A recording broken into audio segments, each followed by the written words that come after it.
भंगारसह ट्रकची परस्पर विक्री करणाऱ्या आरोपीच्या सदर बाजार पोलिसांनी आवळल्या मुसक्या. अनेक गुन्हे उघडकीस येण्याची शक्यता.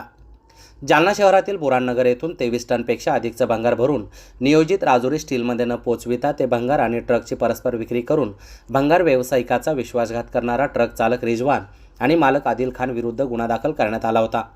त्यांच्या सदर बाजार पोलिसांनी मुसक्या आवळल्याची माहिती आज मंगळवार दिनांक 13 फेब्रुवारी 2024 रोजी दुपारी 4 वाजता पोलीस प्रशासनाच्या वतीनं देण्यात आली आहे. सदर बाजार पोलीस ठाण्याचे डीबी पथक प्रमुख भगवान नरोडे यांनी आदिल खान याच्या छत्रपती संभाजीनगर शहरातून मुसक्या आवळल्यात. आदिल खान हा लोकांचा विश्वास संपादन करून फायनान्सच्या ट्रक खरेदी करतो व हप्ते न भरता सरळ भंगार आणि ट्रकची परस्पर विक्री करीत असल्याचं कळतंय. सदरील आरोपीची कसून चौकशी केल्यास मराठवाड्यातील एक मोठे रॅकेट उघडकीस येण्याची शक्यता वर्तविली जाते.